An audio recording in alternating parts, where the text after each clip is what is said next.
मुसीबत से हिफाजत हो जाती है। मेरा ये सवाल है कि गोल्ड इंस्टॉलमेंट पे लेना कैसा है, और पुराना गोल्ड है कि नया गोल्ड लेने का सही तरीका क्या है? भाई ने सवाल किया कि गोल्ड इंस्टॉलमेंट पे लेना कैसा है।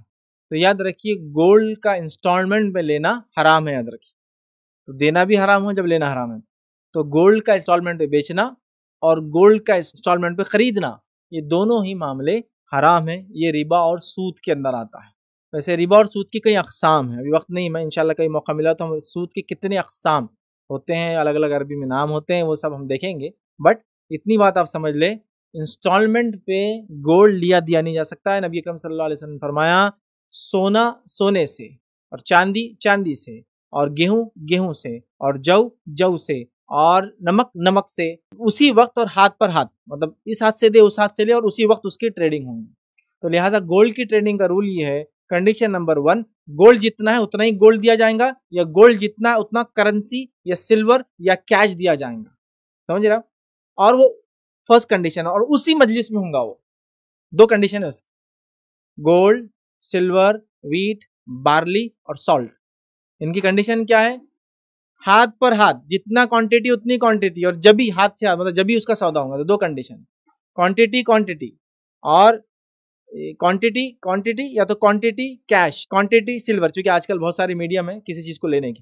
तो ये तभी होगा सेम क्वांटिटी और तभी उसी सिटिंग में होगा, सेकंड सिटिंग भी नहीं होंगी इसके लिए। समझ गया? लिहाजा आपको अगर गोल्ड लेना है तो आप गोल्ड का सौदा करेंगे, या तो गोल्ड को गोल्ड से लेंगे, क्योंकि उस जमाने में सोने के लिए सोने के सिक्के दिए जाते थे, सोने के लिए चांदी के सिक्के दिए जाते थे। अब आजकल सोना भी नहीं है, चांदी भी नहीं है। आजकल क्या है, या तो कागज के नोट है, या तो फिर इलेक्ट्रॉनिक करेंसी है, या तो चेक वगैरह, वो भी उसी की किस्म करेंसी की, ठीक है। तो वो पे किया जाएगा। तो सेम क्वांटिटी और जब भी फौरन उसी बैठक में। तो लिहाजा गोल्ड को इंस्टॉलमेंट में बेचना या गोल्ड को इंस्टॉलमेंट में खरीदना, दोनों में सूद इन्वॉल्व है और दोनों शरन हराम है। याद रखिए, इस बात को लोग ध्यान में रखें। भाई का सवाल था कि पुराना गोल्ड देके नए गोल्ड खरीदने का तरीका क्या है। तो याद रखिए, गोल्ड देके गोल्ड खरीदना ये बहुत कॉमन चीज़ है, और इसके अंदर हम लोग बहुत बड़ी गलती कर देते हैं, और ये बहुत कॉमन मिस्टेक है जो सभी से हो जाती है, क्योंकि हमको बात समझ में आती नहीं है। हम क्या करते हैं, पहले देख लीजिए, हम लोग पुराना गोल्ड ले जाते हैं, पुराना गोल्ड ले जाकर बोलते हैं ये लीजिए पुराना गोल्ड, वो लेते हैं पुराना गोल्ड। फिर वो बोलते हैं हमको नया गोल्ड लेना, तो बोलते हैं नए गोल्ड की चॉइस कर लो। फिर हम नए गोल्ड की चॉइस कर लेते हैं। पुराना गोल्ड आधा तोला दिया, नया गोल्ड 22 कैरेट, समझो जो भी कैरेट था हमने 1 तोला ले लिया। उसके बाद होता ये है कि हम क्या करते हैं, फिर बोलते हैं हिसाब कर दो, तो वो जनाब हिसाब क्या करते हैं, 1 तोला, ठीक है, फिर आधा तोला लिया, ठीक है, और उसके बाद फिर उसका हिसाब करके इतना देना है, कहते हैं। ये दुरुस्त नहीं है, ये तरीका बेचने का बिल्कुल हराम है। पुराना सोना देकर नया सोना लेने का तरीका हराम है। अब आपको क्या करना है, आपका पहला काम ही, सोने का तिजारत सोने से होंगी, जब भी होंगी एक मजलिस में भाव तय होके कैश ट्रांजेक्शन हो जाएगा। तो आप पहले पुराना सोना बेचेंगे, वो खरीदेगा, डील फाइनल होंगी, या तो सोने के बदले वो उतना ही सोना वापस दे देगा, या तो कैश देगा, दोनों में से कुछ होगा। डील फाइनल होंगी और डील क्लोज हो जाएंगी। तो मेरा आधा तोला सोना लीजिए, हिसाब कर दीजिए भाई, आधा तोले सोने का आपका हिसाब 20,000 रुपये हो रहा। चलिए 20,000 रुपये हो रहा है, एक रफली बोल रहा हूँ मैं, इंडियन करेंसी 20-22,000 आजकल हो रहा है प्योर का। 20,000 रुपये हो रहा है, चलो 20,000 रुपये हो गया, और इसमें से कटिंग होंगी, चूंकि ये फला फला फला है, ये कटिंग हो गई और ये हो गया, ये लीजिए आपके 20,000, ट्रांजेक्शन क्लोज। मैं चाहूँ तो अब चला भी जा सकता हूँ दुकान छोड़कर, जरूरी नहीं मैं अगला लूँ आपसे, इरादा लेने का है। अब न्यू ट्रांजेक्शन शुरू होगा, अब नया गोल्ड खरीदेंगे। इसके बाद आप सेम रूल, नए गोल्ड के बदले गोल्ड या गोल्ड के बदले कैश, और हाथ बे हाथ, और जब भी उसको ट्रांजेक्शन को फाइनल करना है। तो अब 20,000 तो आपके पास आ चुके हैं। अब आपने लिया 1 तोला नया, फिर 1 तोला गोल्ड, फिर 1 तोला गोल्ड पे service charge, in the sense वो मेकिंग चार्ज, स्टोन चार्ज, ये चार्ज वो चार्ज, वो उसने फुल बनाया, और वो हुआ कितने का, 42,000 45,000 का। ठीक है, 45,000 की डील फाइनल हो गई। 20 आपके जेब में ऑलरेडी उसने दे दिया था, वो थे 20 आपने अपने हाथ से डाले, 40,000 की डील हुई, वो सोना आपने लिया, फिनिश। समझ रहे आप? लेकिन अगर गोल्ड मिक्स हो जाए, बहुत सारी चीजों के साथ खरीदा जाए, तो तब उधार में लिया जा सकता है। जैसे मिसाल के तौर पे आप किराने की दुकान में गए, तो हदीस में तो ये भी है ना, गेहूं के बदले गेहूं, जौ के बदले जौ, नमक के बदले नमक। तो आप तो कई बार उधार ही लाते गए किराने की दुकान से सामान, गेहूं भी उधार लाते। तो लेकिन जब चीजें मिक्स हो जाए, जैसा मैंने गोल्ड खरीदा 1 तोला, तो कपड़े लिया 25,000 के, तो उसी दुकान से ग्रोसरी खरीदा 20,000 की, उसी दुकान से फ्रिज ले लिया 15,000 का, उसी दुकान से वॉशिंग मशीन ले ली समझ लीजिए 40,000 की, सबका टोटल बिल हुआ 2 लाख, मैं बोल रहा हूँ 1 लाख बाद में भेज दूंगा, ये दुरुस्त है, क्योंकि अब सब मिक्स हो गया, समझ रहे ना।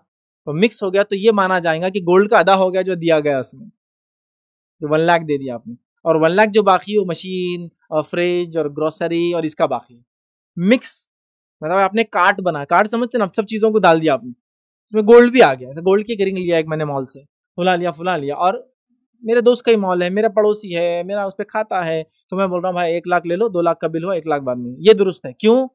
तो यहाँ मिक्स हुआ, सब चीजें परचेस एक साथ हुई, समझे आप। लेकिन अगर प्योर मैं गोल्ड ही खरीद रहा हूँ तब उधार नहीं होगा, तो लिहाजा पुराना गोल्ड बेच के नया गोल्ड खरीदने का तरीका, पुराना गोल्ड सेल किया जाएगा, deal will be completely closed, पैसा ले लिया जाएगा, ये हुआ ट्रांजेक्शन नंबर 1। उसके बाद कुछ उलमा तो यहां तक लिखते हैं आप दुकान से बाहर जाएंगे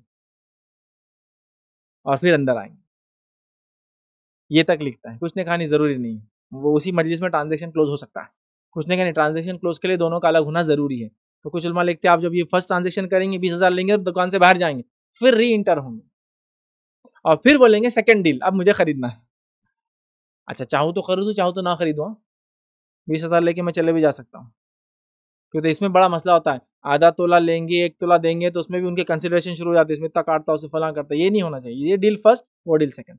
जो लोग सुना रहे वो भी इस चीज़ को समझे, उधार में ट्रांजेक्शन मत कीजिए, सोने का हराम है, और सेकंड इस टाइप से मत कीजिए, पहले एक डील को, चूंकि अब जाहिर से कस्टमर को इल्म नहीं है, तो सुनार का भी काम है बेचते हुए इल्म रखें। अच्छा कोई कह सकता है ऐसा क्यों कहा गया सोने के बारे में, क्यों किया गया? क्योंकि सोना चांदी एक ऐसी चीज कमोडिटी, याद रखिए, जो इंट्रिंसिक अपनी वैल्यू रखती है, और ये जो है दुनिया के अंदर सोना चांदी चूंकि रुपये पैसे की शक्ल में इस्तेमाल होता है, और रुपये पैसे की हैसियत वैसी एक होती है एक समाज में जैसे खून की हैसियत होती है एक जिस्म के अंदर, तो लिहाजा इस्लाम नहीं चाहता इसको रोका जाए, होल्ड किया जाए, इसको उधार रखा जाए, क्योंकि इससे बड़े फितने फसाद होते हैं। लिहाजा कहा कि इसको डायरेक्ट ट्रांजेक्शन होगा, और जब सोने के अंदर उधार वगैरह का सिस्टम चल पड़ा तो दुनिया ने कितना लूटा, दुनिया को मैं बता भी नहीं सकता कितना लूटा।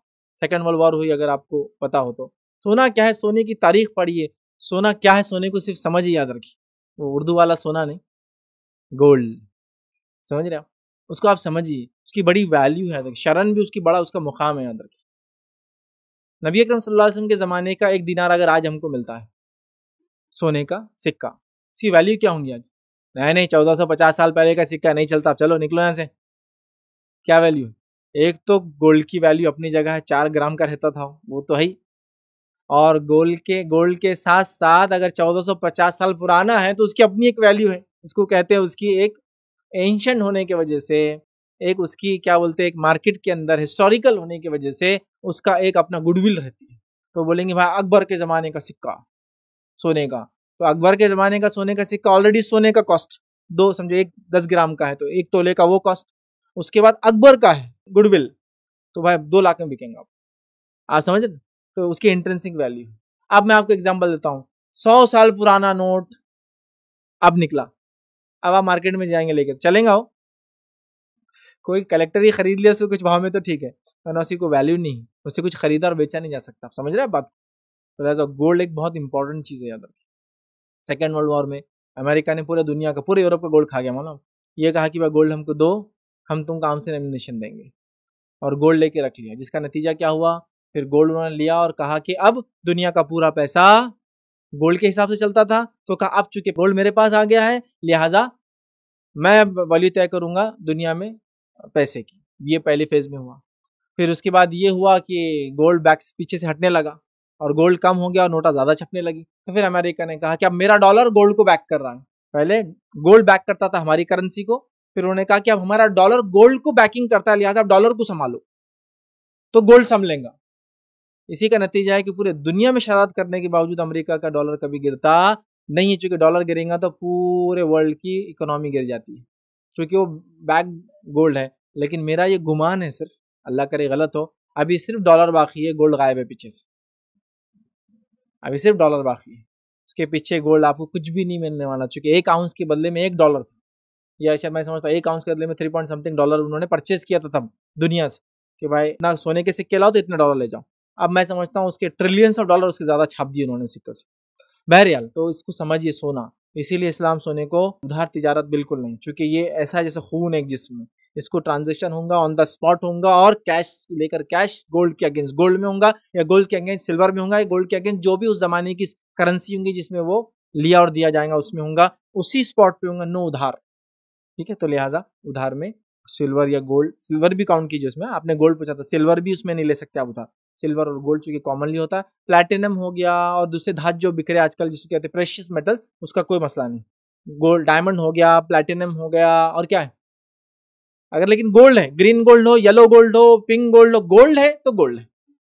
लेकिन इसके अलावा जो धातु होती है, प्लैटिनम है, जेम्स है, उसके बाद डायमंड्स है, इनका कोई मसला नहीं, ये उधार वगैरह सब हो सकता है, ये अलग चीज। लेकिन सिल्वर है और अगर गोल्ड है तो इसको आपको एक्सचेंज करना है तो उसी हाथ से लेंगे देंगे, जितने क्वांटिटी उतना ही देंगे लेंगे, और साथ में कैश में ट्रांजेक्शन उसी स्पॉट एक ही मजलिस में होगा। तो लिहाजा अगर आप गोल्ड बेचते हैं और गोल्ड खरीदते हैं जब भी, तो लिहाजा फर्स्ट बेचे, ट्रांजेक्शन कंप्लीट करे, कैश ले ले, फिर सेकंड ट्रांजेक्शन उसके बाद खोले। ये मिस्टेक बहुत हो जाती है और अगर ऐसा नहीं किया तो ये सूद में काउंट होगा, याद रखिए।